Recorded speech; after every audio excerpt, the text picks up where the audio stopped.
RCP Singh 2020 में क्या थे, 2020 में, 2019 में, 2015 में, 2010 में बिहार में तूती बोलती थी।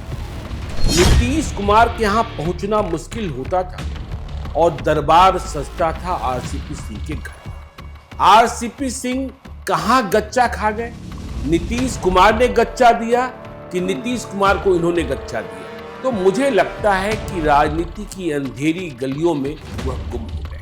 किसी से आप आरसीपी सिंह के राजनीतिक वजूद के बारे में सुनती है क्या? कभी नहीं सुनती। कभी नहीं। आरसीपी सिंह भी कुर्मी, नीतीश कुमार भी कुर्मी। पटना में कुर्मी एकता रैली हुई और तुरंत कृष्ण कुमार मंटू मंत्री बन गए, भाजपा के विधायक। हमने आरजेडी के भीतर टटोलने की कोशिश की समरीन जी कि आरसीपी सिंह क्या आपके साथ आ सकते हैं? तो उन्होंने कहा मुझे साथ लेने की जरूरत क्या है? यदि आरसीपी सिंह को 2025 में ताकत दिखानी है तो नालंदा में नीतीश कुमार को मात देनी होगी। क्या यह आसान है, नालंदा में नीतीश कुमार को मात देना? अब बिहार शरीफ में मुन्ना सिद्दीकी की चर्चा, ठीक है। मुन्ना सिद्दीकी यदि आरसीपी सिंह की पार्टी के उम्मीदवार बनते हैं, यह जेडीयू को नुकसान नहीं पहुंचाएगा। दुश्मन का दुश्मन दोस्त, ठीक है ना? तो चिराग पासवान तो एनडीए में है। चिराग पासवान से बदला लेना था नीतीश कुमार को। यह भी जानकारी है कि जब 5 सीटें लड़ने के लिए चिराग पासवान को दे दी गई, पशुपति पारस को कोई भी सीट नहीं मिली, तब भी बीजेपी ने इस बात का ऑफर दिया था कि आप साथ रहिए। 14 जनवरी को मकर संक्रांति के दिन एक नए रिश्ते की शुरुआत हुई, लालू यादव और पशुपति पारस। पशुपति पारस के साथ जो सबसे बड़ी ताकत आज की तारीख में मौजूद है वह सूरजपाल सिंह, राजेश रंजन उर्फ पप्पू यादव। पप्पू यादव ना आरसीपी सिंह है, पप्पू यादव ना पशुपति पारस है। इतना दम तो है कि सबसे लड़कर निर्दलीय चुनाव जीत सकते। कन्हैया कुमार युवा नेता हैं और गजब बोलते हैं, लेकिन कोई कमाल अब तक नहीं कर पाए। कन्हैया कुमार, पप्पू यादव और तेजस्वी यादव का दिल मिलना। ओसामा में डीएनए नहीं दिखता है कि वह शहाबुद्दीन साहब का राजनीतिक बोलते नहीं है, बहुत इंट्रोवर्ट है और राजनीति में बहुत इंट्रोवर्ट लोग नहीं चलते हैं। शहाबुद्दीन की राजनीतिक ताकत वो राजनीतिक ताकत थी कि लालू यादव सीवान में एक सीट का उम्मीदवार शहाबुद्दीन से पूछ करना। शहाबुद्दीन चिट्ठियां लिखा करते थे जेल के भीतर से। ओसामा साहब में शहाबुद्दीन तो नहीं। आरा, बरहरा, दिनारा, ये सब सीटें ऐसी है ना कि मत पूछिए। पवन सिंह का क्या होगा? कुछ दिनों पहले ही हैदराबाद में बड़ा ऐलान कर दिया है कि जितनी चर्चा उनकी जीत की नहीं है उतनी चर्चा हमारी हार की है। राम कृपाल यादव का क्या? नहीं, क्या बेटे को लॉन्च करेंगे?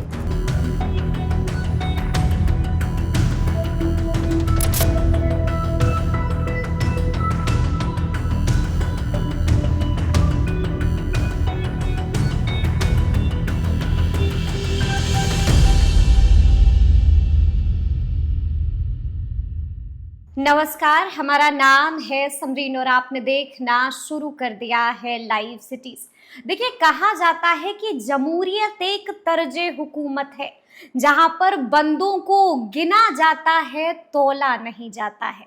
आपको मालूम है कि आज संडे का दिन है, शाम के 7:30 बज रहे हैं और एक बार फिर से लाइव सिटीज आपके लिए लेकर आ चुका है बिहार इलेक्शन पॉडकास्ट। देखिए, आज के इस पॉडकास्ट में हम कई चेहरों की चर्चा करेंगे। हम आपको बताएंगे कि इस बार ये चेहरे क्या कुछ कर सकते हैं। देखिए, देखेंगे हम, सवाल होगा कि ये चेहरे वाकई में इस बार कमाल करेंगे या फिर इन चेहरों के साथ खेल हो जाएगा। 14 चेहरे हैं, जी हाँ, 14 चेहरे हैं जिनकी चर्चा हम इस पॉडकास्ट में करेंगे।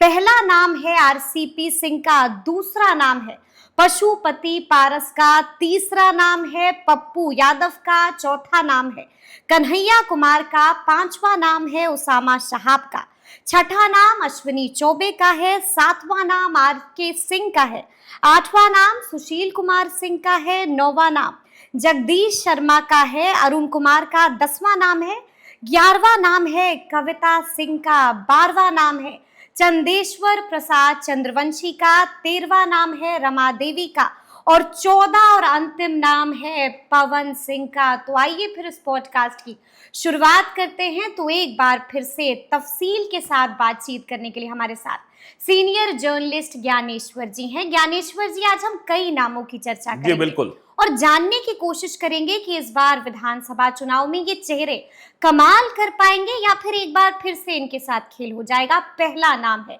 आरसीपी सिंह का। क्या होगा आरसीपी सिंह का? नहीं, आपने कहा खेल हो जाएगा। आरसीपी सिंह के साथ कौन सा खेल बचा रह गया है? और आरसीपी सिंह 2020 में क्या थे, 2020 में, 2019 में, 2015 में, 2010 में बिहार में तूती बोलती थी। नीतीश कुमार के यहां पहुंचना मुश्किल होता था और दरबार सजता था आरसीपी सिंह के घर पर। आरसीपी सिंह ही पूरे बिहार को चलाते थे। और आज जिस तरीके से डीके टैक्स की चर्चा हो रही है, तब आरसीपी टैक्स की चर्चा होती थी। लेकिन आज आरसीपी सिंह कहां पहुंच गए? आरसीपी सिंह कहां गच्चा खा गए? नीतीश कुमार ने गच्चा दिया कि नीतीश कुमार को इन्होंने गच्चा दिया?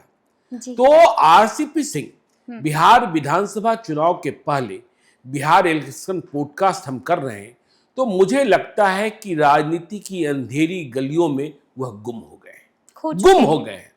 देखिए, उन्होंने पिछले दिनों एक पार्टी भी बनाई, आप सबकी आशा, लेकिन इससे भी कोई आशा की किरण नहीं उठी। आज आरसीपी सिंह के यहां कोई दरबार नहीं सजता है, वे किसी के नहीं है। और आपको यह भी बताएं कि बिहार में जितनी छोटी मोटी राजनीतिक पार्टियों की चर्चा आप करती हैं, उनमें सबसे निचले पायदान पर आप सबकी आशा दिखाई पड़ेगी। बिल्कुल। मतलब नाम का भी संकट है। क्योंकि देखिए, आरसीपी सिंह मूलतः राजनेता नहीं थे, मूलतः आईएएस प्राधिकारी थे। उन्हें नीतीश कुमार ने राजनेता बनाया था, उन्हें सांसद बनाया था। अब वे अपने मन से जाकर केंद्र में मंत्री बन गए, जैसा नीतीश कुमार कहते हैं, या फिर कुछ बीजेपी के खेल के शिकार हो गए। और बीजेपी ने भी उनके साथ क्या किया? बीजेपी में भी शामिल हुए, लेकिन बीजेपी में भी उनकी कोई पहचान नहीं बनी। और आरसीपी सिंह के साथ संकट के दिनों में जो कुछ लोग बचे थे, वे सबके सब साथ छोड़ते चले गए। तो राजनीतिक पार्टी तो बना ली, और देखिए पार्टी भी कहां बनी, पार्टी का कार्यालय कहां? मुस्तफापुर नालंदा। पटना में आप लगातार रोज सड़कों पर रहती हैं, राजनीतिक गलियारों में रहती हैं। किसी से आप आरसीपी सिंह के राजनीतिक वजूद के बारे में सुनती हैं क्या? कभी नहीं सुनती, कभी नहीं, बिल्कुल। और देखिए, नीतीश कुमार लवकुश राजनीतिक के चेहरा बने हुए हैं। आरसीपी सिंह भी कुर्मी, नीतीश कुमार भी कुर्मी। और इधर के दिनों में आपने देखा पिछले मंत्रिमंडल विस्तार में कि बीजेपी ने भी कुर्मी की चाल चली। पटना में कुर्मी एकता रैली हुई और तुरंत कृष्ण कुमार मंटू मंत्री बन गए, भाजपा के विधायक, पुराने जेडीयू के ही विधायक थे। तो बीजेपी ने नीतीश कुमार के वोट बैंक में अपनी पहुंच बनाने की कोशिश की है। आरसीपी सिंह पहुंच बनाते दिखाई नहीं पड़ रहे हैं। आपने यह भी देखा कि बीजेपी ने नालंदा में भी सेंधमारी कर दी। सुनील कुशवाहा, जो सुनील कुमार के नाम से जाने जाते हैं, उन्हें मंत्री बना दिया। जबकि नालंदा के बारे में कहा जाता था कि वहां दो ही, महाराजा नीतीश कुमार और राजा श्रवण कुमार। तो आरसीपी सिंह कहां रह गए? देखिए, मैं जब राजनीतिक लोगों से बातचीत करता रहता हूं, सभी पार्टियों के नेताओं से बातचीत होती ही है, तो एनडीए में आरसीपी सिंह के लिए कोई गुंजाइश तो बची नहीं। बिल्कुल। उनके साथ झंडा लेकर चलने वाले कितने लोग मिलेंगे? उन्हें उम्मीदवार कहां से मिलेंगे? दावेदार भी दिखाई नहीं पड़ते हैं। हमने आरजेडी के भीतर टटोलने की कोशिश की, समरीन जी, कि आरसीपी सिंह क्या आपके साथ आ सकते हैं? तो उन्होंने कहा, मुझे साथ लेने की जरूरत क्या है? अच्छा। आरसीपी सिंह स्वयं 243 सीटों पर उम्मीदवार लड़ाएं, और वे जितना वोट काटेंगे वह नीतीश कुमार का वोट काटेंगे, फायदा तो हमें ही होगा। तो आरसीपी सिंह को साथ लेने से क्या फायदा है? तो आरसीपी सिंह, अब नालंदा देखिए, युद्ध स्थल नालंदा बनेगा। यदि आरसीपी सिंह को 2025 में ताकत दिखानी है, तो नालंदा में नीतीश कुमार को मात देनी होगी। शुरुआत तो वहीं से होगी ना, फाउंडेशन कहीं चाहिए ना। तो क्या यह आसान है नालंदा में नीतीश कुमार को मात देना? यह बहुत ही कठिन। लेकिन देखिए, लोग कहते हैं कि नालंदा के सभी विधानसभा क्षेत्रों में कम से कम नालंदा में तो आरसीपी सिंह के उम्मीदवार होंगे, लेकिन ये उम्मीदवार कौन होंगे, कहां से आएंगे?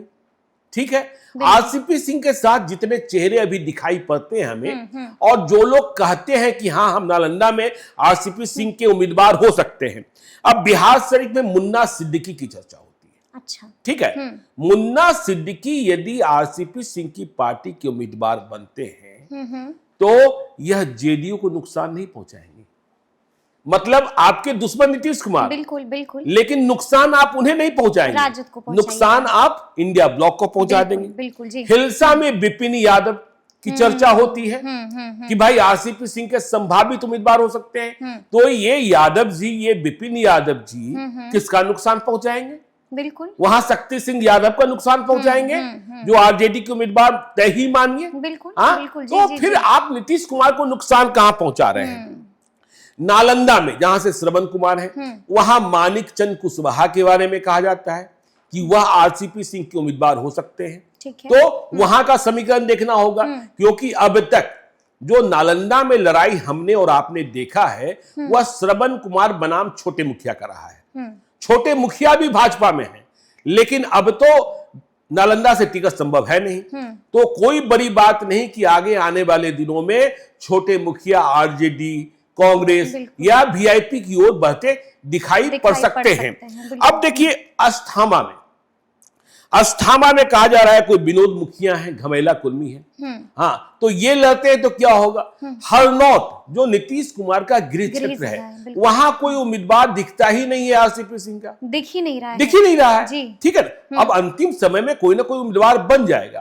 तो नालंदा जो असली युद्ध भूमि है, वहां पहले आप अपनी शक्ति दिखा दीजिए, और सच मानिए कि देखिए आरसीपी सिंह से ज्यादा यदि कोई सभा हो, नीतीश कुमार कुर्मियों के सबसे बड़े नेता कृष्ण कुमार मंटू को बीजेपी स्थापित करने की कोशिश कर रही है, मंत्री भी बना दी, लेकिन अशोक महतो जो प्रयोग लालू यादव ने लोकसभा चुनाव के दौरान किया, और आपने देखा कि मुंगेर की लड़ाई कितनी कठिन लड़ाई हो गई। तो अशोक महतो, और शादी भी धानुक से की, अनीता महतो से, तो अशोक महतो की पॉपुलैरिटी जो भी आप पैरामीटर रखेंगे उसमें आरसीपी सिंह से ज्यादा कुर्मियों के बीच। अब देखिए, कहा जाता है कि कुर्मियों में अवधिया कुर्मी है, घमेला कुर्मी है, कोचैसा कुर्मी है, समसमार है, ये समसमार है। तो ये जो जातियों की उपजातियां हैं, इनकी लड़ाई कितनी, और नालंदा के लोग मानते हैं कि उनके लिए तो नीतीश कुमार ही हैं, उनके लिए तो नीतीश कुमार ही हैं। तो आरसीपी सिंह की नैया बिल्कुल डगमगाई हुई है, बिल्कुल डगमगाई हुई है, कहीं कोई रास्ता दिख नहीं रहा है 2025 में भी, ठीक है ना, कि वो किसी किनारे लग पाएंगे या ऐसी कोई भूमिका का निर्वहन कर पाएंगे जिसके कारण चुनाव प्रभावित हो, या कोई पार्टी उन्हें कह दे कि आप मेरे साथ आइए, एनडीए को जरूरत नहीं है। और नीतीश कुमार के बारे में बार बार यह बात कही जाती है कि नीतीश कुमार के दुश्मन चाहे जहां हो, एनडीए में हो जब वह महागठबंधन के साथ हो, या फिर महागठबंधन में हो जब यह एनडीए के साथ हो, दोनों को बहुत तवज्जो नहीं मिलती है, क्योंकि पता नहीं नीतीश कुमार कब कहां किस वक्त चले आए। तो ऐसी स्थिति में आरसीपी सिंह बहुत कुछ बेहतर करते हुए, हरनौत की मैं बात कर रहा था, देखिए यहां फिर से ममता देवी ही घूम रही है। आपको याद होगा ममता देवी एलजेपी की उम्मीदवार थी हरिनारायण सिंह के खिलाफ, जीत तो हरिनारायण सिंह को ही मिली थी। हरिनारायण सिंह को हो सकता है इस बार विश्राम दे दिया जाए। निशांत कुमार नीतीश कुमार के बेटे, वह चुनाव लड़ेंगे नहीं लड़ेंगे मुझे नहीं पता, तो ममता कुमारी को इस बार टिकट तो मिलना नहीं है, एलजेपी का मामला ही खत्म हो गया जब वह एनडीए में है। और ममता कुमारी, ममता देवी जिसे कहते हैं, मतलब अच्छा लड़ी थी 2020 में, वह संजीव मुखिया, कौन संजीव मुखिया, पेपर लीक घोटाले का सरगना, हाँ उसकी पत्नी है। तो हाँ मालपानी है, ठीक है ना, मालजाल है, इसमें कोई दिक्कत नहीं है। इसलिए आरसीपी सिंह की कोई संभावना मुझे तो 2025 के चुनाव में कहीं से भी इस रूप में नहीं दिखाई पड़ रही है कि वह कुछ कर सकते हैं जिससे बिहार की राजनीति प्रभावित होगी। वैसे राजनीति संभावनाओं का खेल है। कुछ भी हो कल सकता है। आरसीपी सिंह और नीतीश कुमार में ही दोस्ती हो जाए तो फिर दूसरी बात है। फिर दूसरी बात है। बिल्कुल। जी। तो चलिए अब हम दूसरे नाम का जिक्र कर लेते हैं और दूसरा नाम है पशुपति पारस का। एक बार फिर से खूब चर्चा बटोर रहे हैं।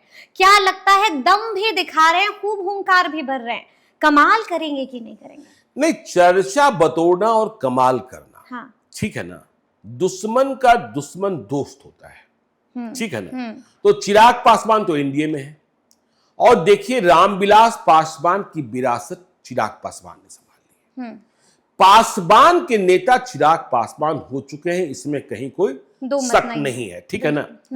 हाँ, जहां चिराग पासवान का उम्मीदवार न हो, पासवान न हो, तब वहां कुछ आपने देखा इमामगंज में क्या हुआ, ठीक है ना, कि वहां जितेंद्र पासवान जन सुराज के उम्मीदवार, वहां चिराग पासवान प्रचार करने भी नहीं गए थे। बिल्कुल। उसे कैसे पासवानों का मत मिल गया और लड़ाई किस तरीके से वहां फंसी, ठीक है, दीपा मांझी चुनाव जीत गई।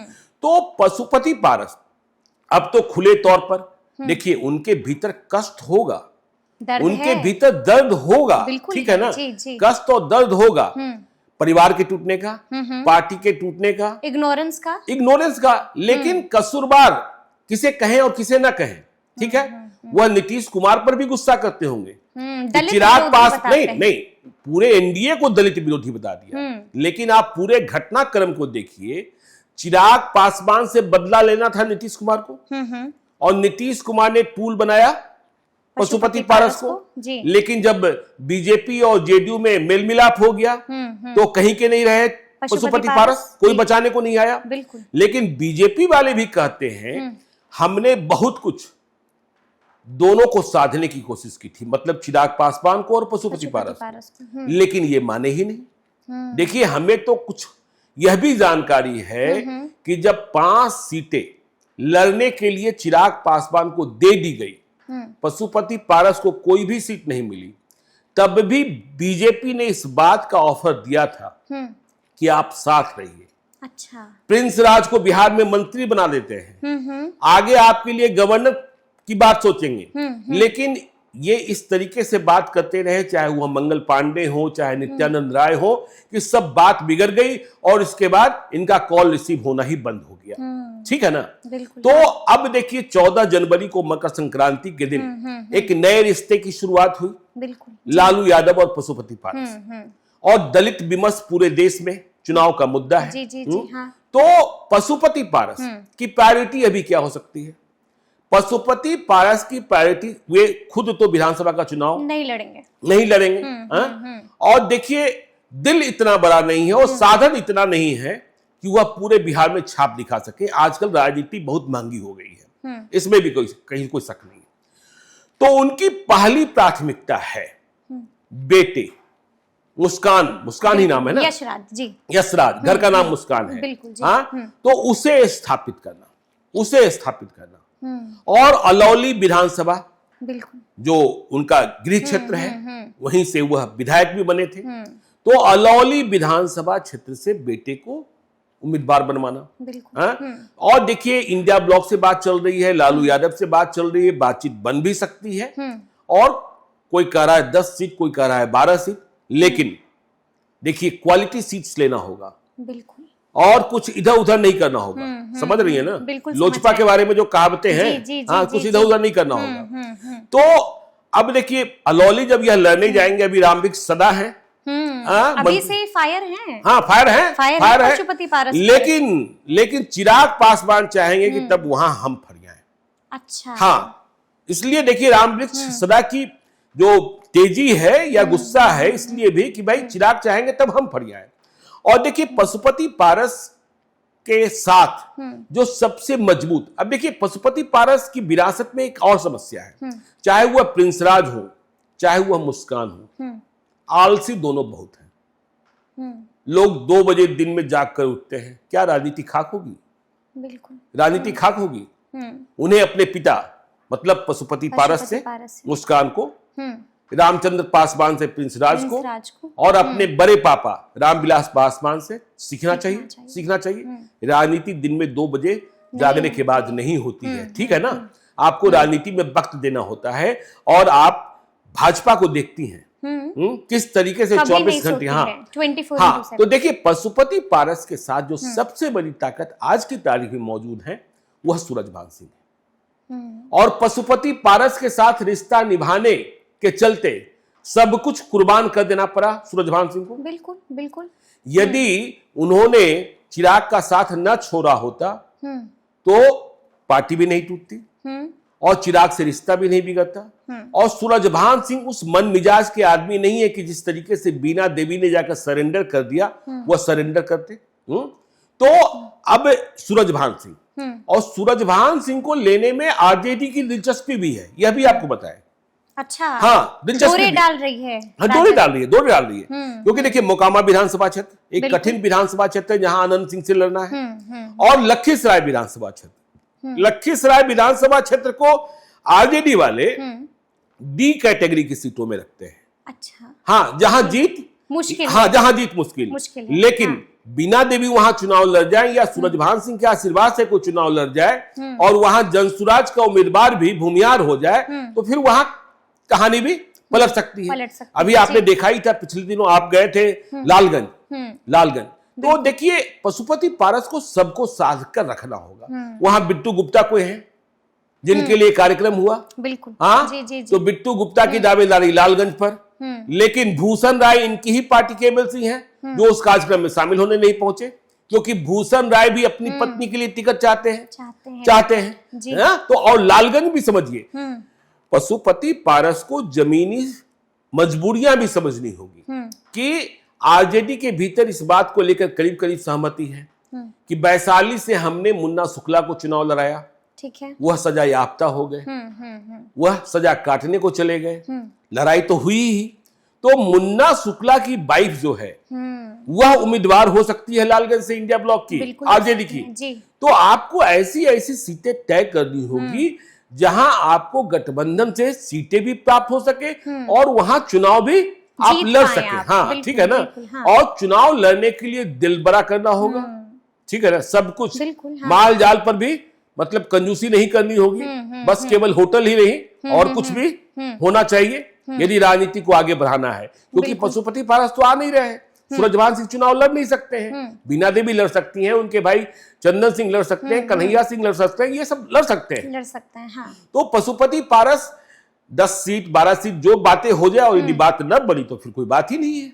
हाँ, तो एनडीए में तो कोई जगह है नहीं, कोई जगह, हाँ, सिवाय इसके कि चिराग पासवान बिदक कर इतने भाग जाएं। क्योंकि मुझे लगता है चिराग पासवान एनडीए में ही रहेंगे और 20 से 25 सीटों पर उनका एडजस्टमेंट होगा और उनका मंत्रालय थोड़ा बड़ा हो जाएगा या एक और अतिरिक्त मंत्रालय उन्हें प्राप्त हो मिल जाएगा। जी, यही स्थिति और यही सूरत हमें चिराग पासवान को लेकर और पशुपति पारस को लेकर दिखाई पड़ती है। समरीन जी, तो चलिए अब हम अगले नाम की तरफ आ जाते हैं। अगला नाम खूब चर्चित नाम है पप्पू यादव का। क्या होगा पप्पू? राजेश रंजन उर्फ पप्पू यादव। बिल्कुल ठीक है, बिल्कुल। लेकिन ध्यान रखिए, पप्पू यादव ना आरसीपी सिंह है और पप्पू यादव ना पशुपति पारस है। पप्पू यादव में इतना दम तो है कि सबसे लड़कर निर्दलीय चुनाव जीत सकते हैं। दम दिखा दिया। हाँ, दम दिखा दिया, पूरे देश को दम दिखा दिया, बिल्कुल, पूरे देश को दम दिखा दिया।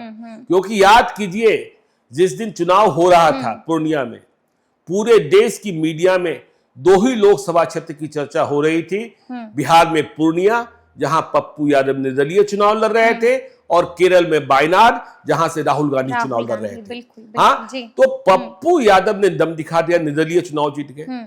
आधिकारिक तौर पर वह कांग्रेस में शामिल नहीं हुए, लेकिन कांग्रेस के मन मिजाज के हैं। उनकी पत्नी रंजीता रंजन कांग्रेस की सांसद हैं राज्यसभा की।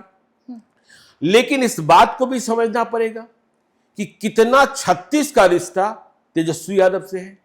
हाँ, जी। तेजस्वी यादव पप्पू यादव का नाम नहीं सुनना चाहते हैं और पप्पू यादव तेजस्वी यादव को नेता मान भी ले तो बात बनने वाली नहीं है। बिल्कुल ठीक है, एक दूसरे से खतरा दिखाई पड़ता है। आपने देखा ना कि पूर्णिया में पप्पू यादव को हराने के लिए कई दिनों तक तेजस्वी यादव 40 विधायकों के साथ कैंप कर गए थे। लेकिन जिस तरीके से पप्पू यादव का संबंध कांग्रेस के आला कमान के साथ मधुर हुआ है, चाहे प्रियंका गांधी हो चाहे राहुल गांधी हो, हाँ ठीक है, और वह भी कांग्रेस का गुणगान, चाहे झारखंड का चुनाव हो चाहे दिल्ली का चुनाव हो, जीत हार अपनी जगह है। पप्पू यादव लगे ही रहे। तो पप्पू यादव कांग्रेस में, और पप्पू यादव आपको यह भी याद होगा पहले एक अपनी पार्टी चला रहे थे, जाप, और उनके भी उम्मीदवार हैं, उनके साथ रहने वाली। यदि कोई राजनीति कर रहा है और उन्हें चुनाव लड़ने का मौका न मिले तो फिर राजनीति किस बात की। तो पप्पू यादव की ख्वाहिश भी होगी, पार्टी वे नहीं बना रहे हैं, इसका मतलब कांग्रेस के प्रति अभी समर्पण है। बिल्कुल, हाँ। तो देखिए एक बात यह बन सकती है, और पप्पू यादव का इंपॉर्टेंस उधर सीमांचल में देखिए, लोकसभा चुनाव में यदि पप्पू यादव और तेजस्वी यादव एक होते तो कम से कम अररिया की सीट तो जीत ही जाते ना। उम्मीदवार खोजने में तेजस्वी यादव को मुश्किलें नहीं आती ना, जिस तरीके की मुश्किलें आपको सुपौल में आई, जिस तरीके की मुश्किलें मधेपुरा में आई। तो पप्पू यादव को कांग्रेस को मिलने वाली सीटों से जो सीटें मिलेंगी, चाहे संख्या 50 हो, चाहे संख्या 60 हो, चाहे 70 जो भी हो, 70 तो मुझे नहीं लगता है। देखिए अब कांग्रेस का भी पैतरा शुरू हो गया है, कांग्रेस कर रही है, हाँ कृष्णा अल्लाबारू आ रहे हैं, और तमाम जोन में बांटे जा रहे हैं, कहीं अलका लांबा जा रही हैं, कहीं कन्हैया। तो पप्पू यादव को कांग्रेस के भीतर, कांग्रेस को जो सीटें दी जाएगी, कांग्रेस को यह कहा जा सकता है कि आप अपनी सीटों में से पप्पू यादव के समर्थकों को एडजस्ट कीजिए। बिल्कुल, हाँ। इस बात पर सुलह हो सकता है। और जब कांग्रेस में होंगे, कांग्रेस के विधायक दल में शामिल होंगे, तो फिर यह भी नहीं कि इधर उधर हो सकते हैं। और कांग्रेस, पप्पू यादव, तेजस्वी यादव यदि एक हुए तो सीमांचल में, कोसी में इसका फायदा प्रत्यक्ष तौर पर मिलेगा, इसमें भी कोई शक, क्योंकि पप्पू यादव एनर्जेटिक तो है ही ना, तभी तो निर्णय दिए जाते हैं। और पूरे बिहार में इस बात की यूएसपी तो है कि चाहे जहां कुछ हो जाए, वहां कोई व्यक्ति, पहला व्यक्ति पहुंचेगा तो वह व्यक्ति पप्पू यादव पहुंचेगा, चाहे जिस जाति धर्म के लोगों के साथ नाइंसाफी हुई हो, और उसे आर्थिक मदद भी पहुंचाएगा। पैसा कहां से आता है, कहां से नहीं आता है, यह अलग बात है। तो पप्पू यादव का कांग्रेस के साथ एडजस्टमेंट हो सकता है, और तेजस्वी यादव के लिए भी बेहतर है। अब तेजस्वी यादव जिद पर अड़े रहे, तो अपना नुकसान करेंगे, बिल्कुल, जैसे कि लोकसभा चुनाव में हुआ, अपना नुकसान करेंगे, बिल्कुल जी, अपना नुकसान करेंगे। तो ये बड़ी बात है, पप्पू यादव का एडजस्टमेंट, पप्पू यादव के समर्थकों का एडजस्टमेंट, पप्पू यादव का दरबार सज सकता है, क्योंकि कांग्रेस को मिलने वाली सीटों में से पप्पू यादव को कुछ सीटें पप्पू यादव के लोगों को मिल सकती है। पप्पू यादव की प्राथमिकता भी होगी, रंजीता रंजन की प्राथमिकता भी होगी कि वह अपने बेटे को मधेपुरा, सुपौल या पूर्णिया के किसी विधानसभा क्षेत्र से चुनाव लड़ाए। यह आपको देखने को और हमें भी देखने को मिल सकता है, यानी कि पॉलिटिकल एंट्री हो सकती है, बिल्कुल हो सकती है, बिल्कुल हो सकती है। शादी भी हो ही गई है, जी। इसके बाद यह एंट्री भी हो सकती है, इसमें कहीं कोई शक नहीं है। तो चलिए अब हम चौथे नाम का जिक्र कर लेते हैं। चौथा नाम है कन्हैया कुमार, युवा नेता है और गजब बोलते हैं, लेकिन कोई कमाल अब तक नहीं कर पाए। क्या लगता है क्या होगा कन्हैया कुमार का? अब देखिए वही बात है, कन्हैया कुमार, पप्पू यादव और तेजस्वी यादव का दिल मिलना चाहिए। तेजस्वी यादव को किसी भी युवा नेता से डर लगता है, तभी तो कन्हैया कुमार की एंट्री नहीं होने देना चाहते हैं, पप्पू यादव से दूरी बना लेते हैं। और कन्हैया कुमार, देखिए कन्हैया कुमार पर भरोसा तो है राहुल गांधी का, पूरे भारत जोड़ो अभियान में जो यात्रा थी उसमें साथ रहे। दिल्ली में चुनाव लड़ने की बात हुई, विधानसभा चुनाव लड़ने की बात हुई, लोकसभा चुनाव तो नहीं जीते। तो अब कन्हैया कुमार के बारे में यह बात करीब करीब तय है कि वह बिल्कुल तैयारी के साथ बिहार आ रहे हैं। और कांग्रेस कि वह स्टार प्रचारक होंगे, वह चुनाव लड़ते हुए, देखिए अब कन्हैया कुमार को भी लग रहा होगा कि 2029 तक इंतजार, मतलब लोकसभा चुनाव तक इंतजार नहीं करना चाहिए, शुरुआत विधानसभा से करते हैं। और बड़े बड़े नेताओं ने, जितनी पार्टियां हैं उनके संस्थापकों ने मतलब विधानसभा चुनाव से ही शुरुआत की है। तो कन्हैया कुमार इस बार बिहार के नन क्षेत्र में कूद सकते हैं, स्टार प्रचारक हो सकते हैं, चुनाव भी लड़ सकते हैं। हाँ, लड़ सकते हैं, बिल्कुल लड़ सकते हैं। इसमें कहीं कोई शक नहीं कि कन्हैया कुमार चुनाव नहीं लड़ सकते हैं। कन्हैया कुमार चुनाव लड़ सकते हैं। कन्हैया कुमार कांग्रेस के चुनावी अभियान समिति के प्रमुख चेहरे हो सकते हैं, क्योंकि आपने देखा होगा कि पिछले दिनों पटना में युवा चौपाल का आयोजन किया तेजस्वी यादव ने। बिल्कुल, और उसमें उन्होंने युवा नेतृत्व की बात की। यदि युवा नेतृत्व की बात कर रहे हैं, मतलब अपने बारे में कह रहे हैं कि देश को भी युवा नेतृत्व चाहिए, मतलब राहुल गांधी चाहिए, और प्रदेश को भी युवा नेतृत्व चाहिए, मतलब तेजस्वी यादव चाहिए। तो युवा को आपको आगे लाना है, तो फिर युवाओं और कांग्रेस पार्टी के साथ तो यह संकट है ना कि आज कांग्रेस पार्टी से नए जुड़ने वाले लोगों की संख्या न के बराबर। कांग्रेस में जान बची नहीं, वही पुराने लोग हैं। जब चुनाव आएगा तो कुर्ता टाइट करके आ जाएंगे, ठीक है। तो ये संकट है। कन्हैया कुमार आ सकते हैं, कन्हैया कुमार, पप्पू यादव, अखिलेश सिंह, ये जो जोड़ी है ना, ये कुछ करने का प्रयास यहाँ बिहार में निश्चित तौर पर करेगी। कमाल कर सकती है, नहीं करेगी, कोशिश करेगी, अगर दिल मिल जाए तो। अगर दिल मिल जाए तो बिल्कुल। बिल्कुल। तो चलिए अब हम अगले नाम की चर्चा कर लेते हैं, और अगला नाम है उसामा साहब का, यानी कि शहाबुद्दीन के बेटे उसामा साहब। क्या लगता है, क्या होगा उसामा साहब का, क्या होगा शहाबुद्दीन परिवार का? देखिए, शहाबुद्दीन के आपराधिक रिकॉर्ड की चर्चा छोड़ देते हैं, वह तो हम करते ही रहते हैं, किस्सा कहानियां सुनाते रहते हैं। ओसामा में वह डीएनए नहीं दिखता है कि वह शहाबुद्दीन साहब का राजनीतिक उत्तराधिकारी हो जाए, ठीक है ना। देखिए, शहाबुद्दीन जो हमने कहा ना, 24 घंटे राजनीति और 24 घंटे ताकत। ओसामा जो मैं कह रहा था भाई प्रिंस राज के बारे में, मुस्कान के बारे में, वैसे ही ओसामा साहब भी आलसी हैं, ठीक है ना। आलस से नहीं छूटता है, बहुत बोलते नहीं है, बहुत इंट्रोवर्ट है, और राजनीति में बहुत इंट्रोवर्ट लोग नहीं चलते हैं। इस बात का भी ध्यान रखिएगा, यह सच्चाई है। आपको जनता के साथ सीधा संवाद करना होगा। देखिए, आपको याद होगा कि बेलागंज के उपचुनाव में ओसामा साहब की लॉन्चिंग हुई, बिल्कुल हुई। उसके बाद वे कहां चले गए? न तेजस्वी यादव उनका सही से इस्तेमाल कर रहे हैं, और न ओसामा साहब अपने पिता का असली उत्तराधिकारी बनने की कोशिश कर रहे हैं, ठीक है ना। यह संकट शहाबुद्दीन के परिवार के साथ है। हिना साहब तो देखिए घर की महिला है, ठीक है, वह कितना संभालेंगी। और इसी का परिणाम रहा कि देखिए, जब ओसामा साहब की चर्चा हुई तो चिराग पासवान ने राजनीति कर दी, वहां रईस बंधुओं को, रईस ब्रदर्स को। तो ओसामा साहब को यदि शहाबुद्दीन की लीगेसी प्राप्त करनी है तो बहुत मेहनत करना होगा। देखिए, शहाबुद्दीन की राजनीतिक ताकत वो राजनीतिक ताकत थी कि लालू यादव सीवान में एक एक सीट का उम्मीदवार शहाबुद्दीन से पूछ कर बनाते थे। और कोई भी उम्मीदवार या चुनाव, देखिए जीत हार फिर है, शहाबुद्दीन की पहुंच के बिना और शहाबुद्दीन की हनक के बिना सीवान का चुनाव कभी नहीं होता था उनके रहते, ठीक है। वह जेल में रहे तब भी जीत हार, मैंने कहा गोपालगंज में भी उनके पसंदीदा लोगों को टिकट मिल जाता था। तो अब तो ओसामा साहब कहां से चुनाव लड़ेंगे, इसी में संकट है। बिल्कुल। वह चुनाव सीवान से लड़ेंगे तो सीवान से लड़ेंगे तो अवध बिहारी चौधरी को क्या रिटायरमेंट मिलेगा? कि वह चुनाव अपने घर वाले क्षेत्र से लड़ेंगे।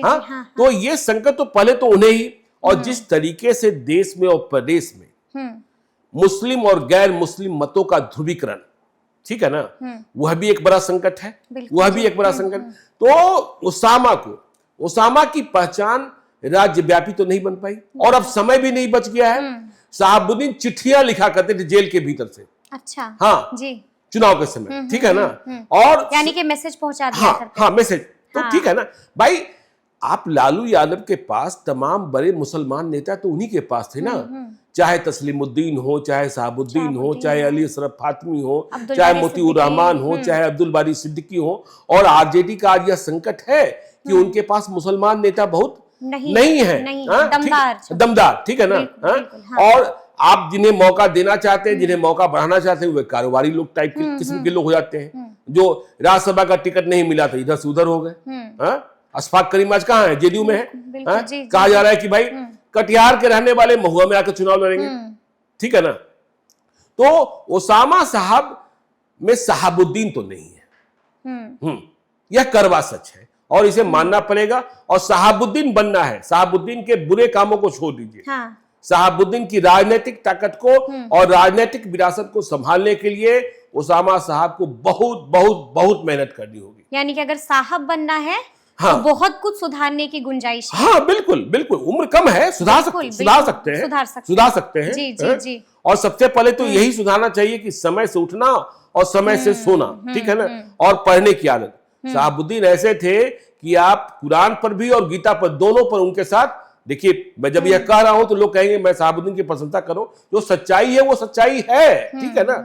और शहाबुद्दीन वैसे थे जो अपने दोस्तों के लिए, और उनके दोस्त मुसलमान से ज्यादा हिंदू हुआ करते थे जी। हाँ। अच्छा। तो ये तो है, उसामा साहब के साथ संकट है जी बिल्कुल। तो चलिए अब हम अगले नाम पर आ जाते हैं और अगला नाम है अश्विनी चौबे का। बाबा का क्या होगा, सब यही जानना चाह रहे हैं कि क्या होगा बाबा का। अश्विनी चौबे का तो देखा ही आपने किस तरीके से टिकट काटा गया 2024 में। तो अश्विनी चौबे, आपने कहा बाबा, बिहार की राजनीति में ब्राह्मण राजनीति के दो ही चेहरे थे भाजपा के भीतर, अश्विनी चौबे और मंगल पांडे। तो बाबा ने भी बदला ले लिया लोकसभा चुनाव में, ले लिया। हाँ। मिथिलेश तिवारी को चुनाव जीतने नहीं दिया और मिथिलेश तिवारी भी उनके ही शिष्य थे, ठीक है। परिणाम हुआ कि वहां सुधाकर सिंह जीत गए, ठीक है। सुधाकर सिंह की जीत में भी काराकाट की लड़ाई का असर रहा, ठीक है ना। लेकिन अब अश्विनी चौबे का क्या होगा। अश्विनी चौबे अब उम्र के उस पड़ाव पर है, या फिर सांसद, केंद्र में मंत्री रहने के बाद वह विधायक का चुनाव तो नहीं लड़ने जा रहे। अजित शाश्वत उनके बेटे हैं, जिन्हें वह अपना उत्तराधिकारी मानते हैं, राजनीतिक उत्तराधिकारी मानते हैं। तो अब तो उसे ही चुनाव लड़ा लें, यह बड़ी बात होगी। एंट्री हो सकती है। हाँ लड़ा लें। देखिए कोशिश तो चल ही रही है ना, कोशिश चली, लेकिन कहां से लड़ाएंगे। बक्सर से लड़ाएंगे कि भागलपुर से लड़ाएंगे। हाँ, भागलपुर में अब शाहनवाज हुसैन लड़ेंगे कि रोहित पांडे लड़ेंगे कि अजित शाश्वत लड़ेंगे, यह देखने वाली बात होगी। फेहरिस्त लंबी है। हाँ, शाहनवाज हुसैन भी इसी उम्मीद में है, बिल्कुल। हाँ, ठीक है ना। और नीतीश कुमार की विशेष कृपा उन्हें प्राप्त भी है, बीजेपी की विशेष कृपा भी प्राप्त है। अब उन्हें पटना में मिनिस्टर्स बंगला भी मिल गया है। जी जी जी, जी, आपकी जानकारी होगी, 18 नंबर वाला। हाँ, ठीक है ना। तो अब देखिए अश्विनी चौबे के लिए तो यही है कि पहले बेटे को एमएलए बना दे। जब वे नाराज हुए थे तो मुझे याद है, मैं भी उसी दिन दिल्ली के लिए फ्लाई कर रहा था और मैंने देखा कि प्रधानमंत्री की बिहार यात्रा है, अश्विनी चौबे को लेकर प्रधानमंत्री के पास ले जाया जा रहा है, हेलीकॉप्टर उड़ रहे थे। लेकिन हुआ क्या, राज्यपाल बनने की बातें हुई, कहा दिया गया कि इस प्रदेश के राज्यपाल बन गए, अधिसूचना जारी होनी है। लेकिन भाजपा समंदर है, वहां किसकी किस्मत खुल जाती है और किसकी किस्मत बंद हो जाती है, यह कहना बहुत ही मुश्किल है समरीत जी, बहुत मुश्किल है कहना। बहुत मुश्किल है। लेकिन एक और शख्स हैं जिनकी खूब चर्चा हुई है पिछले दिनों, वो शख्स हैं आरके सिंह, राजकुमार सिंह। बिल्कुल, बड़ा बयान दिया था, साफ साफ कहा था षड्यंत्र हुआ है और बीजेपी के ही अंदर कुछ ऐसे लोग हैं जिन्होंने षड्यंत्र किया है। लेकिन सवाल है कि इनका क्या होगा। देखिए राजकुमार सिंह आईएएस थे, मंत्री बने, लेकिन आईएएस का मिजाज उन्होंने नहीं छोड़ा। वे जन नेता नहीं बन पाए, उन्होंने काम ईमानदारी से किया, ठीक है ना।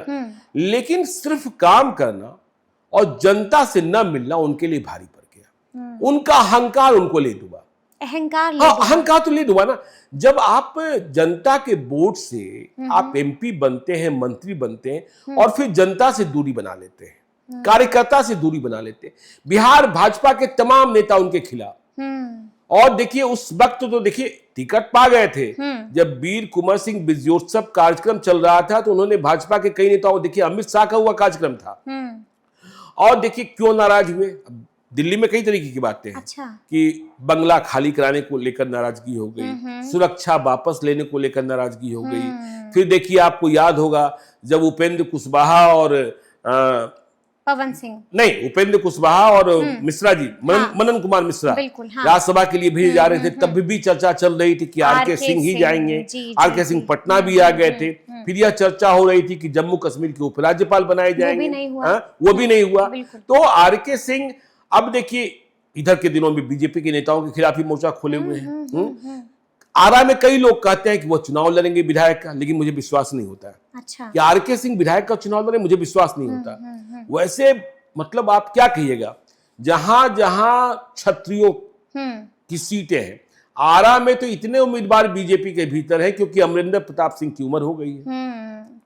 तो अमरिंदर प्रताप सिंह की उम्र हो गई तो माना जा रहा है कि वहां कोई ना कोई दूसरा भाजपा का उम्मीदवार होगा।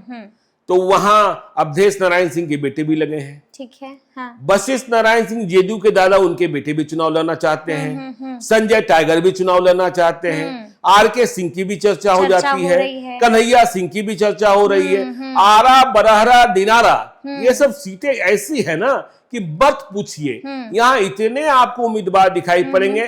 कहा जाता है कि भाई राजेंद्र सिंह, यदि दिनारा में कुछ मतलब दिक्कत हुई, दिनारा में भी इतने उम्मीदवार हैं। बहुत उम्मीदवार हैं। हाँ, दिनारा में यानी कि एक अनार 100 बीमार। हाँ, एक अनार 100 बीमार, ठीक है ना। जय कुमार सिंह भी है, राजेंद्र सिंह भी है, मतलब आलोक सिंह भी है, ज्योति सिंह। हाँ, बिल्कुल बिल्कुल बिल्कुल। बरहारा में तो मत पूछिए, बरहारा में राघवेंद्र प्रताप सिंह है ही अभी, लेकिन इतने उम्मीदवार कि मत पूछिए कि कौन उम्मीदवार वहां किसको कहां से चुनाव। हाँ, बिल्कुल चलिए बिल्कुल। तो अब देखना होगा इनका क्या कुछ होता है। तो अब हम अगले नाम पर आते हैं और अगला नाम है सुशील कुमार सिंह का। क्या होगा सुशील कुमार सिंह? देखिए, सुशील कुमार सिंह तो औरंगाबाद हार गए। बिल्कुल। चित्तौड़गढ़ टूट गया। लगा नहीं था। अनएक्सपेक्टेड। हाँ, अनएक्सपेक्टेड। भाजपा को कितनी निराशा हुई होगी। तो सुशील कुमार सिंह लगातार सांसद थे और अब चुनाव हारे। तो क्या औरंगाबाद की विधानसभा सीट भी मुश्किल है बीजेपी के लिए? वहां लगातार 2015 में भी हार मिली, 2020 में भी हार मिली। वहां कांग्रेस के आनंद शंकर चुनाव जीत जा रहे हैं। तो अब 2025 में क्या सुशील सिंह विधानसभा का चुनाव लड़ेंगे? इस बात की संभावना कम लगती है। लेकिन बीजेपी में इस बात का ट्रेंड रहा है कि सांसदों को, पूर्व सांसदों को विधानसभा का चुनाव लड़ाया जाए। और देखिए, सुशील कुमार सिंह के सबसे बड़े दुश्मन औरंगाबाद में रामाधार सिंह हुआ करते थे, पूर्व मंत्री। तो रामाधार सिंह ने बीजेपी की राजनीति से संन्यास की घोषणा कर दी। रामाधार सिंह और सुशील कुमार सिंह, इन दोनों में ऐसा 36 का रिश्ता कि बीजेपी का वहां बेड़ा गर्क हो जाता था। तो देखिए, अब पहले रामाधार सिंह हारे विधायक का चुनाव, अब 2024 में सुशील सिंह भी हार गए। तो सुशील कुमार सिंह स्वयं आगे आते हैं या परिवार से किसी को आगे बढ़ाते हैं, यह देखने की बात होगी। जी बिल्कुल। देखिए, फेहरिस्त लंबी है। अब हम अगले नाम पर आ जाते हैं। अगला नाम है जगदीश शर्मा का। क्या होगा जगदीश शर्मा का? इनको लेकर के क्या कुछ खबर है? देखिए, जगदीश शर्मा स्वयं तो चुनाव लड़ नहीं सकते हैं, लेकिन मगध जोन में वह भूमियारों के सबसे बड़े नेता है। और सबसे ज्यादा सम्मान उनको ही प्राप्त है, इसमें कहीं कोई शक नहीं। लगातार घोसी से विधायक रहे। बिल्कुल। लेकिन बेटा चुनाव हार गया। ठीक है, बेटा चुनाव जीता नहीं था, राहुल कुमार। तो उनकी भी प्राथमिकता, और उन्हें भी लगता है कि उन्हें धोखा मिला है। उन्हें धोखा मिला है कि 2019 में चंदेश्वर प्रसाद चंद्रवंशी की मदद उन्होंने की थी। ठीक है ना। मतलब तमाम विरोध के बाद भी राहुल कुमार ने वहां किस तरीके से ललन सिंह और ये सब आपने देखा ही था। फिर 2020 में हार गए। ये बात हुई थी कि 2024 में इन्हें टिकट मिलेगा। तो 2024 में तो कोई बात ही नहीं हुई। चंदेश्वर प्रसाद चंद्रवंशी को अति पिछड़ी जाति की राजनीति थी, इसलिए फिर से टिकट मिल गया। और जहानाबाद के भूमियारों ने गुस्सा झाड़ दिया, चंदेश्वर प्रसाद चंद्रवंशी चुनाव हार भी गए। अब राहुल कुमार और जगदीश शर्मा दिन रात घोसी में ही लगे। अच्छा। तो चुनाव तो राहुल कुमार लड़ेंगे ही लड़ेंगे। देखिए, जगदीश शर्मा ने अपनी पत्नी को उपचुनाव में तमाम विरोधों के बाद जितवाया था। ठीक है ना। तो राहुल कुमार चुनाव लड़ेंगे ही लड़ेंगे, लेकिन किस गठबंधन से लड़ेंगे, ये बड़ा सवाल है। क्योंकि नीतीश कुमार से दूरियां बढ़ चुकी हैं। यह बड़ा सवाल है। देखिए, आपको याद होगा 2024 के चुनाव में जगदीश शर्मा और नीतीश कुमार की मुलाकात हुई थी। बिल्कुल। जहां तक मुझे याद है। लेकिन जगदीश शर्मा ने कह दिया था कि भाई मैं पारिवारिक कारणों से, कारण राजनीतिक ही था, मैं जहानाबाद नहीं जा सकता हूँ।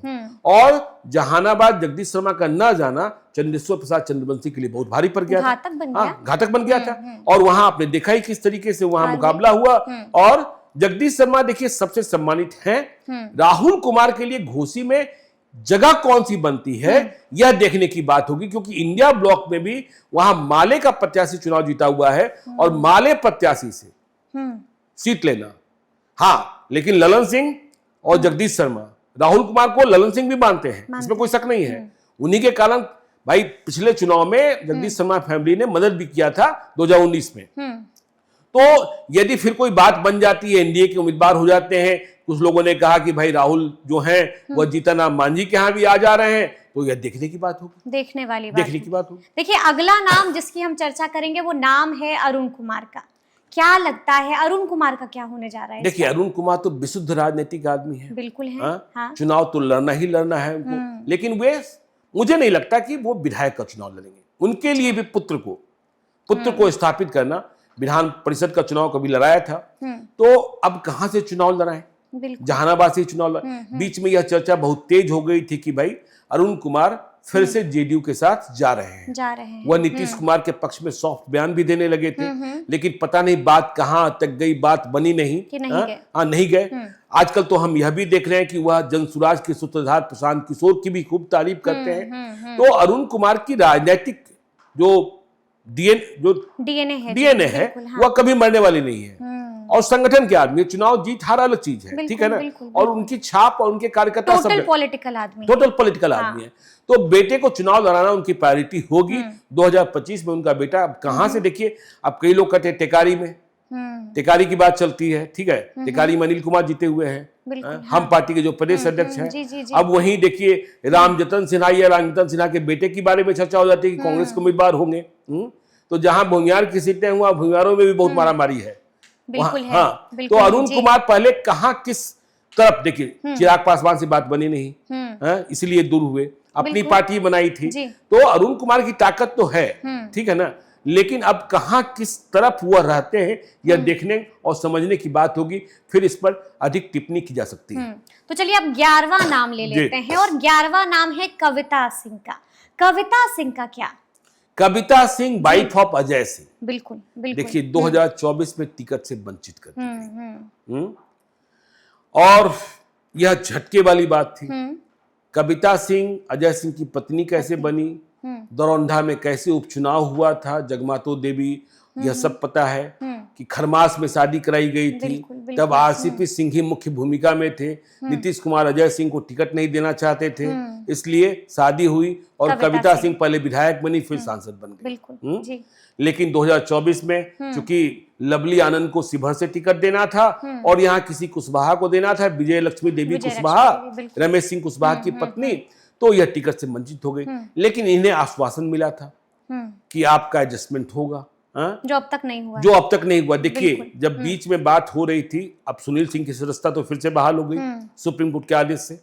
जब उनकी सदस्यता समाप्त कराई गई बिहार विधान परिषद की, और उपचुनाव हो रहा था, तो यह पक्का माना जा रहा था कि सबसे प्रबल दावेदार कविता सिंह है, क्योंकि कविता सिंह के लिए सीमांत के भीतर विधानसभा की सीट निकालना भी बड़ा मुश्किल है, जहां से वह चुनाव विधायक का जीतती रही हैं या जीती हैं, या अजय सिंह का प्रभाव है, वह भाजपा की सीट बनी हुई है दरौंदा। तो कविता सिंह को एमएलसी बनाया जाना माना जा सकता है, लेकिन वहां भी एक धानुक जाति के नेता जो शेखपुरा के ललन प्रसाद साहब नाम, तो उन्हें मौका मिल गया। तो कविता सिंह के लिए, अब कविता सिंह अजय सिंह, देखिए कभी कभी तो यह लगता था कविता सिंह सांसद बन गई तो आगे चलकर अजय सिंह भी कहीं विधायक का चुनाव लड़ लेंगे या आगे सांसद बन जाएंगे। 2024 में यह भी बात होती थी कि कविता सिंह विराम देंगी, अजय सिंह ही सांसद होंगे। तो कविता सिंह के लिए कैसे नीतीश कुमार जगह बना पाते हैं, और जगह नहीं बनती है तो फिर कविता सिंह, क्योंकि सीवान की राजनीति में शहाबुद्दीन बनाम अजय सिंह, यह कहानी भी सबको पता है, यह कहानी भी सबको पता है। व्यासदेव सिंह बनाम अजय सिंह, यह कहानी भी सबको पता है। तो वहां सीवान की राजनीति गडमड है।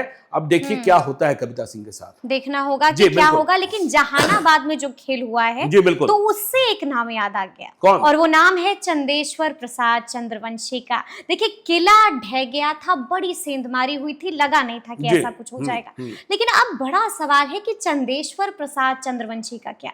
नहीं, लग तो रहा ही था कि सेंधमारी हो गई है। और जहानाबाद की सीट तो देखिए इंडिया ब्लॉक की सबसे ज्यादा सुरक्षित सीट मानी जा रही थी। किशनगंज के बाद यदि आरजेडी की सबसे सुरक्षित सीट मानी जा रही थी, तो देखिए यह नहीं लग रहा था कि यहाँ मीसा भारती चुनाव जीत जाएंगी, लेकिन चंदेश्वर प्रसाद चंद्रवंशी हार जाएंगे। लेकिन चंद्रवंशी राजनीति, देखिए बीजेपी का बहुत ध्यान है, अच्छा। प्रेम कुमार चंद्रवंशी हैं, उन्हें बिहार सरकार में मंत्री बनाया गया। भीम सिंह चंद्रवंशी को राज्यसभा भेजा गया। तो नीतीश कुमार चंद्रवंशी राजनीति को नहीं छोड़ सकते हैं।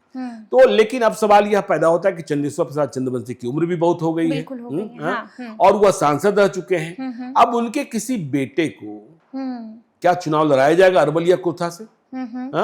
सुनील चंद्रवंशी की चर्चा होती रहती है, जी। तो अति पिछड़ी जातियों की राजनीति को कैसे साधते हैं, चंद्रवंशी को कहां स्थान मिलता है, नीतीश कुमार क्या फैसला करते हैं, और चंदेश्वर प्रसाद चंद्रवंशी ने अपना समर्पण नीतीश कुमार के प्रति नहीं छोड़ा है, यह उनकी यूएसपी है। बिल्कुल, हाँ, वे साथ बने हुए हैं, ठीक है ना। तो चंद्रवंशी राजनीति किस तरीके से गढ़ी जाएगी, अभी आपने देखा था पिछले दिनों आरजेडी ने भी चंद्रवंशी राजनीति पर ध्यान दिया, चंद्रवंशी राजनीति पर ध्यान दिया। तो अति पिछड़ी जातियों का जो छोटा छोटा समूह है उस पर दोनों गठबंधनों की नजर है और बीजेपी की नजर भी है। नीतीश कुमार नहीं चाहेंगे कि हम चंद्रवंशी वोट बैंक को जाने दें, जाने दें। देखिए, तो ये स्थिति परिस्थिति है कि जब अति पिछड़ी जातियों का मत जहानाबाद में, भाई देखिए, चंदेश्वर प्रसाद चंद्रवंशी को जब भूमिहार नहीं दे रहे थे तो नाराज होकर उसका असर पाटलिपुत्रा में दिखाई पड़ गया था। तो यह समझने की बात होगी, समझने की बात होगी। लेकिन अब 13वां नाम एक महिला का है जी। और सब यही जानना चाह रहे हैं कि इस महिला नेत्री का क्या कुछ होगा। देखिए, हम बात कर रहे हैं रमा देवी की, किसी पहचान की मोहताज नहीं है रमा देवी। रमा देवी का क्या होगा? विधानसभा चुनाव लड़ेंगी? नहीं लड़ेंगे। ब्रज बिहारी प्रसाद की पत्नी है। ब्रज बिहारी प्रसाद की हत्या हुई थी 13 जून 1998 को। लालू यादव के बहुत खास थे। रमा देवी यह मानकर नहीं चली थी कि उन्हें टिकट से वंचित कर दिया जाएगा। हाँ, नाराज होना स्वाभाविक भी था। रमा देवी और सुनील कुमार पिंटू का टिकट तो खैर जेडीयू ने काटा, तो रमा देवी और सुनील चौबे का टिकट कटा। रमा देवी अब विधायक का चुनाव नहीं लड़ सकती। देखिए, उनकी बिटिया जो है वह लग रहा था कि मोतिहारी से चुनाव, पूर्वी चंपारण से वीआईपी के टिकट पर चुनाव लड़ जाएंगी, लेकिन रमा देवी के परिवार में कोई राजनीतिक उत्तराधिकारी बनता हुआ हमें इस वक्त तो दिखाई नहीं पड़ रहा है। और बीजेपी ने भी उधर के इलाके में कई वैश्य नेताओं को, अभी आपने देखा सीतामढ़ी से एक वैश्य जाति के नेता मंत्री बनाए गए, पवन जायसवाल हैं ही। पवन जायसवाल और उनमें झगड़ा, राधा मोहन सिंह में झगड़ा है, यह भी बात तय है, ठीक है ना। राधा मोहन सिंह पवन जायसवाल को पसंद नहीं करते हैं, पवन जायसवाल राधा मोहन सिंह को पसंद नहीं करते हैं, तो ये झगड़ा आपस में चलता रहा। लेकिन रमा देवी के परिवार से कोई राजनीतिक उत्तराधिकारी बनता हुआ मुझे नहीं दिखाई पड़ता है। देखिए, ब्रज बिहारी प्रसाद और देवेंद्र दुबे की लड़ाई में दोनों ही परिवार इस बार राजनीतिक शून्यता की ओर बढ़ जाएगा। देवेंद्र दुबे का भतीजा, वह तो ब्रज बिहारी प्रसाद हत्याकांड में सजा याफ्ता ही हो गया, जबकि हमें याद है उस पूरे घटनाक्रम को हमने कवर किया था कि देवेंद्र दुबे का भतीजा कहीं दूर दूर तक उस घटना में शामिल नहीं था, दूर तक शामिल नहीं था। बस उसने वाहवाही लूटी थी हत्या के बाद। हमने इसे फोन कर, उसे फोन कर, और इसमें वो फंस गया, ठीक है ना। बिल्कुल। तो ये तो बिल्कुल समझने वाली बात है, समझने वाली बात है। जी। तो चलिए अब हम अंतिम नाम का जिक्र करते हैं, और अंतिम नाम है सबसे चर्चित नाम। हम बात कर रहे हैं भोजपुरी के सुपरस्टार की, पवन सिंह की। पवन सिंह का क्या होगा? कुछ दिनों पहले ही हैदराबाद में बड़ा ऐलान कर दिया है कि जितनी चर्चा उनकी जीत की नहीं है, उतनी चर्चा हमारी हार की है। नहीं, ठीक है, आप पवन सिंह की बात कर रहे हैं, पवन सिंह के बहाने आप ज्योति सिंह की बात करना भी चाहती हैं, लेकिन आप एक और नाम छोड़ रही हैं, रामकृपाल यादव, ठीक है ना। रामकृपाल यादव, जी। तो देखिए, पवन सिंह ने ठीक कहा हैदराबाद में कि जितनी चर्चा मेरी जीत की नहीं है, उससे अधिक चर्चा मेरी हार की है। पवन सिंह ने तो खेल ही बिगाड़ दिया, चाहे उपेंद्र कुशवाहा का खेल हो, आर.के. सिंह का खेल हो, चाहे मिथिलेश तिवारी का खेल हो, तो चाहे सुशील सिंह का खेल हो, चाहे चंदेश्वर चंद्रवंशी का खेल हो, तो उस पूरे इलाके में खेल उन्होंने बिगाड़ दिया। और पवन सिंह आज कहाँ किस पार्टी में है मुझे नहीं पता, उन्हें भी नहीं पता है, उन्हें भी नहीं पता है, ठीक है ना। और वे मूल रूप से अभिनेता हैं। और देखिए, मैं तो कहता हूं कि जो काम आपको आता है वह काम ज्यादा बेहतर तरीके से करना चाहिए। ज्योति सिंह, उनकी पत्नी, अब तो लगातार ऐलान कर रही है कि वो चुनाव लड़ेंगी। बीजेपी के दफ्तर भी गई थी। हाँ, बीजेपी के दफ्तर भी गई थी, आनंद मोहन से भी मिली थी। और दिनारा से ही लड़ने की बात करें, दिनारा में भी एक अनाज 100 बीमार वाली बात है भाई। गजब बात। राजेंद्र सिंह भी हैं, जय कुमार सिंह भी हैं, अब ज्योति सिंह भी हैं, आलोक सिंह भी हैं। किसको कौन लड़ाएगा, ठीक है ना। जय कुमार सिंह भाई नीतीश कुमार के हैं, राजेंद्र सिंह बीजेपी के हैं। राजेंद्र सिंह को तो 2015 में मुख्यमंत्री का चेहरा बताया जा रहा था। अच्छा। हाँ, मुख्यमंत्री का चेहरा बताया जा रहा था। सीएम फेस हाँ, बताया सीएम जाता फेस। था। वह झारखंड के प्रभारी हुआ करते थे बीजेपी के, लेकिन चुनाव हारे। बिल्कुल। वहां जय कुमार सिंह और राजेंद्र सिंह की लड़ाई ऐसी है। जय कुमार सिंह के बारे में, जय कुमार सिंह नीतीश कुमार के चेहरे हैं। जय कुमार सिंह के बारे में यह बात कही जाती है कि जय कुमार सिंह जब आपको खोजना चाहे तो वह खोज लेंगे आपको, जी। लेकिन आपको जब जय कुमार सिंह को खोजना हो, आप जनता हैं, तो फिर जय कुमार सिंह को खोजने में परेशानी होगी, बहुत मुश्किल से मिलेंगे। तो जय कुमार सिंह और राजेंद्र सिंह का झगड़ा है। उपेंद्र कुशवाहा आलोक सिंह को चाहते हैं। अब ज्योति सिंह आनंद मोहन के यहाँ पहुंच रही, बीजेपी के यहाँ भी जा रही हैं। अब देखिए, यदि ज्योति सिंह को टिकट दिया जाता है तो फिर आरके सिंह फिर गरजेंगे। पूरा षड्यंत्र था। उपेंद्र कुशवाहा का मन भी बहुत दुखित होगा कि जिस व्यक्ति के कारण, जिस पवन सिंह के कारण हमने चुनाव हारा। हाँ, तो ये तो मतलब अब देखना होगा ज्योति सिंह किस पार्टी की नाव पर सवार होती है। बीजेपी में जाना और बीजेपी से टिकट पा लेना, बीजेपी में कौन कौन लोग शामिल हो, बीजेपी में वैकेंसी कितनी है, 80 विधायक हैं और आप लड़ेंगे कितना, 100 सीट पर लड़ेंगे, 101 सीट पर लड़ेंगे, वैकेंसी कहां है। और नीतीश कुमार के रहते नीतीश कुमार की सीटें प्राप्त कर लेना, देखिए इसलिए हमने कहा था कि आरा में राजेंद्र सिंह भी देख रहे हैं कि भाई दिनारा में परेशानी हुई तो आरा लड़ने। तो ज्योति सिंह और पवन सिंह का रिश्ता कितना मधुर है उस विवाद के बाद, यह मुझसे बेहतर आप बताएंगे। बिल्कुल, वो सब जानते हैं। अच्छा, राम कृपाल यादव का भी जिक्र हम करेंगे। हाँ, राम कृपाल यादव का क्या बेटे को लॉन्च करेंगे? राम कृपाल यादव अपने बेटे को लॉन्च तो करना ही चाहते हैं, लेकिन राम कृपाल यादव का बेटा मुझे लगता है फतुआ से चुनाव लड़ेगा। अभिमन्यु यादव, ठीक है ना, अभिमन्यु यादव। और वह चिराग पासवान के दोस्त हैं और हो सकते हैं कि लोजपा आर के उम्मीदवार हो। लेकिन एक बात और देखिए, प्रचार में यह है कि बीजेपी ने कहा है राम कृपाल यादव को कि दानापुर की तैयारी कीजिए। अच्छा, राम कृपाल यादव स्वयं चुनाव लड़ सकते हैं? हाँ, जो चर्चा है दानापुर में कि उन्हें कहा गया है कि आप दानापुर से तैयारी कीजिए। रीतलाल यादव वहां चुनाव जीते हुए हैं। बिल्कुल। तो रीतलाल यादव कितने बाहुबली है इस बात को आप समझती हैं। तो अब यदि राम कृपाल यादव चुनाव लड़ेंगे तो फिर अभिमन्यु के लिए देखिए, पिता पुत्र दोनों को टिकट मिलेगा। वहां रामानंद यादव से लड़ना पड़ेगा अभिमन्यु यादव को। वैसे वह सीट वीआईपी मांग रही है। वीआईपी मुकेश सहनी के बहुत करीब है आनंद मधुकर यादव। बिल्कुल। और उनकी पत्नी श्रुति श्री फतुआ की प्रखंड प्रमुख रही है, बहुत सक्रिय भी हैं दोनों। तो अब यदि रामकृपाल यादव चुनाव लड़ते हैं तो फिर बेटे को थोड़ा सा रुकना पड़ेगा एक चुनाव और, ठीक है ना। और यदि रामकृपाल यादव चुनाव नहीं लड़ते हैं तो रामकृपाल यादव के बेटे अभिमन्यु को फतुआ से टिकट मिल सकता है। और वह लगातार फतुआ में मेहनत कर भी रहे हैं। इधर मैं लगातार सोशल मीडिया पर बहुत वायरल रहते हैं, चाहे वो हो चाहे आनंद मधुकर यादव भी हो, जो वीआईपी के उम्मीदवार दावेदार है कि किसी भी कार्यक्रम में शामिल होना, खुशी में गम में ये आ जा रहे हैं। तो रामकृपाल यादव का फैसला तो बीजेपी के नेतृत्व को करना है। और देखिए, आपको याद होगा कि रामकृपाल यादव के लिए वोट मांगने नरेंद्र मोदी भी आए थे और वोट मांगने अमित शाह भी आए थे, लेकिन फिर भी हार हो गए। लेकिन रामकृपाल यादव के बारे में आज भी यह बात कही जाती है कि अपने क्षेत्र में रामकृपाल यादव आज भी उतने ही हाजिर हैं जितने हाजिर वह सांसद के रूप में थे। अच्छा। जो जीती हैं वह हाजिर नहीं होती। रामकृपाल यादव आज भी सुबह अपनी सभा पटना के गांधी मैदान में लगाते हैं और वहीं से सुबह उनकी दिनचर्या शुरू होती है। हाँ, तो ये बात है। तो चलिए, हमने कई चेहरों का जिक्र किया है और आपको बताया है कि आखिर इस बार इन चेहरों का क्या कुछ हो सकता है। तो फिर ये पूरी बातचीत आपको कैसी लगी है, कमेंट करके हमें जरूर बताइएगा। तो ऐसे तमाम अपडेट्स के लिए बिल्कुल ऐसे ही हमारे साथ बने रहिएगा और देखते रहिएगा लाइव सिटीज। बहुत शुक्रिया।